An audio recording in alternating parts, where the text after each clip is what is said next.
ایک انسان وہ ہے کہ جو بنیادی طور پر جذبات سے فیصلہ کرتا ہے. آپ اس کے جذبات کو اپیل کر لیجیے، وہ آپ کی بات مان لے گا. ایک آدمی وہ ہے کہ جو پہلے بات کو سمجھنا چاہتا ہے کہ میری عقل بھی اس بات کو تسلیم کرتی ہے کہ نہیں.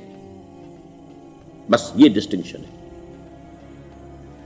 جو شخص چاہتا ہے کہ پہلے سمجھوں پھر مانوں، وہ انٹلیکچوئل ہے، چاہے ان پڑھ ہو. An absolutely illiterate person can be an intellectual and a PhD can be a جذباتی آدمی. پی ایچ ڈی ہونے سے کیا ہوگا؟ ایموشنل ہو سکتا ہوں. پی ایچ ڈی تو اس نے کی ہے کیمسٹری میں کی ہے، کسی اور میں کی ہے، بہت دیر تک بیٹھا رہا ہے بیچارہ، اور وہ بہت سے اسٹیٹسٹکس جمع کی ہیں، ڈیٹا فراہم کیا، اس کے اوپر کوئی ایک پیپر لکھ دیا، پی ایچ ڈی ہو گئی. ضروری نہیں کہ پی ایچ ڈی اس کے اندر کامن سینس بھی ہو. کامن سینس بہت بڑی ریئر سینس ہوتی ہے. It's called common sense but rarely found. اسی طریقے سمجھ لیجئے الٹریٹ شخص بھی، لیکن یہ کہ اگر اس کا مزاج ایسا ہے، اس کی ایک شخصیت ہے کہ وہ پہلے بات کہتا ہے، بلکہ بات پہلے مجھے سمجھاؤ. وہ انٹلیکٹ سے یو کین اپروچ ہم تھرو ہز انٹلیکٹ. یو میں سے کہ اس کے جذباتی اسٹرکچر، اس کا ہارٹ، اس کے اور آپ کے درمیان اس کا انٹلیکٹ حائل ہے. You have to go through it. You can't reach his heart except through his intellect. ایک آدمی وہ ہوتا ہے جس کا یہاں کچھ ہے نہیں، کوئی نظریہ نہیں، کوئی خیال نہیں، نہ وہ عقل سے کوئی زیادہ سوچتا ہے، نہ کوئی. آپ نے اس کے اچھی بات کہی، اس کے دل میں اتر گئی. از دل خیزت بر دل ریزت. خلوص کے ساتھ آپ نے ایک بات کہی، بات اچھی تھی، اس کی فطرت نیک تھی، اس نیک فطرت اس بات جا کے اپیل کر گئی. And he starts going with you. میں نے تبلیغی جماعت کا اور ان تحریکوں کا جہاں تقابل کیا ہے کہ تبلیغی جماعت کی جو اپیل ہے ایموشنل ہے، انٹلیکچوئل نہیں ہے. وہ ایموشنلی اپروچ کرتے ہیں، اور جو ایموشنل پیپل ہیں وہ فوراً ریسپونڈ کرتے ہیں، پھر انہیں وہاں سے وہ اچک لیتے ہیں. نکلو اب اس ماحول سے، 3 دن کے لیے آؤ، 40 دن کے لیے آؤ، 4 مہینے کے لیے آؤ، جو بھی آؤ، 3 چلے لگاؤ، تاکہ ایک نئے ماحول میں لا کر ان کی جو ہے وہ ایک خاص قسم کی وہ ذہنی اور ان کی ایک مزاج کی ساخت بنا دی جائے. تو یہ کا طریقہ بہت صحیح ہے. It's very perfect. ان کی میتھڈالوجی میں کوئی لوپ ہول نہیں ہے، یہ میں آپ کو بتا دیتا ہوں. اس لیے کہ آج اس کے شخص کے دل میں ایک اچھا جذبہ ابھرا ہے، اور وہ کل ہو سکتا ہے نہ رہے. یو کیش ابھی کیش لو، ان سے نقد لو، نکالو بھائی، وقت نکالو، نقد. اور ان کا بڑا پیارا جملہ ہے، گھر گئے تو گر گئے. بڑا پیارا جملہ، گھر گئے تو گر گئے. یعنی یہی وعدہ تو کر لو نا کہ بھائی ارادے تو کر لو. بڑا پیارا انداز ہے یہ، بھائی ارادے تو کر لو. وہ ارادہ کر لیا تو آپ ایک وعدے کی وجہ سے بند گئے. اب یہ کہ اچھا بھائی چلو نکلو، اب نکل گئے تو پھر تو ان کے قابو میں آئی گئے. اب آپ انہوں نے 24 گھنٹے وہ آپ کو جو ہے اس میں رکھنا ہے کہ وہ آپ اپنی ساری سوچ وہ سب کی سب جو ہے وہ سب جاتی رہے گی. تو یہ اپنی جگہ پر it's a very perfect methodology, لیکن اس کی اپیل لمیٹڈ ہے to emotional people, not to intellectuals. ہاں ان میں ہیں پروفیسرز ہیں، یہ ہیں ڈاکٹرز ہیں، لیکن وہ ضروری نہیں کہ انٹلیکچوئل ہو. پروفیشنل ہے، ان کا ایک اپنا ایک سمجھ ہے، اس میں کام کرتے ہیں. تو یہ جو ایٹیچیوڈ ہے کہ ذہن کے راستے سے اپروچ کرنا، اسی لیے قرآن کی اپیل کیا ہے؟ افلا تعقلون، افلا یعقلون، افلا تذکرون. ساری باتیں عقل سے کہا. ابھی میں نے جیسا کہ آپ کو بتایا، قرآن تو یہ کہتا ہے کہ بغیر یا تو عقل سے بات مانی جائے گی، اور یا قرآن کی بات مانی جائے گی، یا رسول کی بات مانی جائے گی. العلم علمان ولا تخف ما ليس لك به علم ان السمع والبصر والفؤاد كل اولئك كان عنه مسؤولا. کسی ایسی چیز کی پیروی نہ کرو جس کے لیے تمہارے پاس علم نہیں. علم دو ہے، یا آپ کو اپنے حواس کے ذریعے سے علم حاصل ہوا ہے، عقل سے حاصل ہوا ہے، اور یا پھر یہ کہ وہی سے حاصل. تو یہ ہے اصل میں کسی بھی انقلابی تحریک کے لیے جو پہلا نیوکلیس بنتا ہے وہ انٹلیکچوئلز کا ہوتا ہے. پھر یہ کہ وہ چیز جو ہے عام لوگوں کے اندر بھی نیچے اترتی ہے. اس کے بعد جو فائنل سٹیج ہوتی ہے اس میں تو آپ کو عوام کو موٹیویٹ کرنا پڑے گا. اب وہ وہاں انٹلیکچوئل اپیل نہیں چلے گی، وہاں پھر ایموشنل اپیل چلے گی. لیکن وہ کب چلے گی؟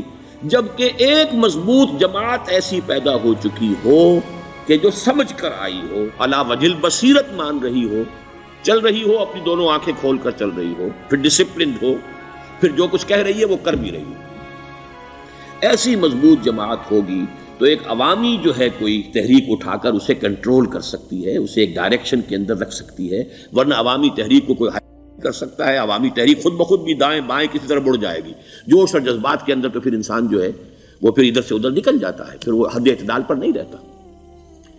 اس کو کنٹرول کرنے کے لیے جیسے ریڑھ کی ہڈی ہے انسان کے جسم میں، وہ جب تک کھڑی ہے میرا پورا پوسچر کھڑا ہے، اگر اس میں سے کوئی ایک منکا بیٹھ گیا تو کوب نکل آئے گی انسان کی۔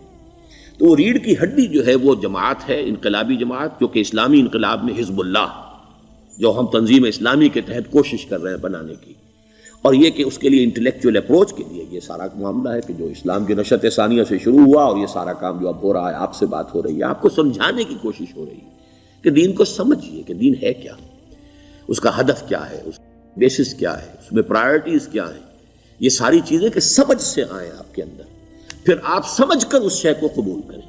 یہ ہماری پرائرٹی ہے۔ ہم آپ کو ایموشنلی موٹیویٹ کر کے حرکت میں نہیں لانا چاہتے۔ وہ سٹیج آئے گی، جب آئے گی، اگر وہ مضبوط جماعت پہلے تیار ہو جائے تو پھر وہ سٹیج آئے گی، پھر عوام کو موٹیویٹ کریں گے۔ اور اس وقت میں سمجھتا ہوں کہ اگر کوئی ایسی شکل ہمارے ذریعے سے اللہ نے پیدا کر دی تو مجھے یقین ہے کہ تبلیغی جماعت کے لوگوں کی بہت بڑی تعداد جو ہے کھنچ کر آ جائے گی، جیسے ویکیوم میں کوئی چیز کھنچ جاتی ہے۔ لیکن جبکہ انہیں معلوم ہو جائے کہ ہاں دین ہے واقعتاً، یہ کوئی اقتدار کی جنگ نہیں ہے، یہ کوئی اور مسئلہ نہیں ہے، کوئی اس میں شک و شبے سے بالا تر بات نہیں ہے، خالص دین کا مسئلہ ہے، اور اس کے اوپر کوئی تحریک شروع ہوئی تو پھر وہ نکل آئیں گے لوگ۔ حضور کے زمانے میں بھی سمجھ لیجئے، جیسا کہ میں نے کہا الٹریٹ ہونا اور بات ہے، لیکن یہ کہ انٹلیکچوئل جو ہے وہ اسٹرکچر آف پرسنالٹی ہوتا ہے، انٹلیکچوئل یا ایموشنل۔ یہاں پر ایک جملہ ذرا نوٹ کر لیجئے اگر آپ کے علم میں نہ ہو، جبران، خلیل جبران جو ہے یہ ایک عیسائی مصنف تھا، عرب لبنان کا، لیکن بہت بڑا ادیب تھا۔ تو اس کا ایک جملہ ہے، عقل سے روشنی حاصل کرو لیکن جذبے کے تحت حرکت کرو۔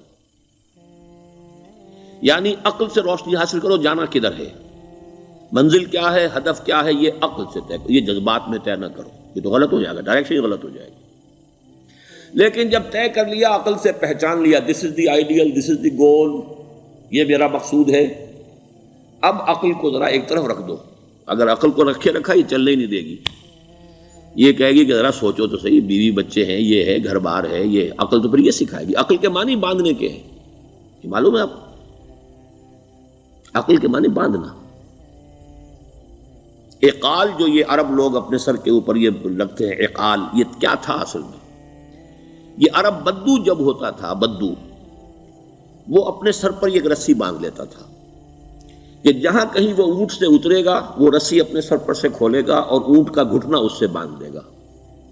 ایک گھٹنا باندھ دیتا تھا تاکہ اب یہ اونٹ دوڑنے کے قابل نہیں رہا، 3 پاؤں سے اچک اچک کر، ادھر سے کوئی کیکر کا درخت ہے کچھ کھا لے گا، کہیں اور چلا جائے گا، دوڑ تو نہیں سکتا۔ اس رسی کو وہ اقال کہتے تھے۔ اب جب اس نے پھر چلنا ہے، سفر شروع کرنا ہے، وہ رسی اونٹ کے گھٹنے پر سے کھولی اور اپنے سر پر باندھ لی۔ یہ اقال تھا جو اب یہ سنہری اقال باندھے پھرتے ہیں بادشاہ لوگ۔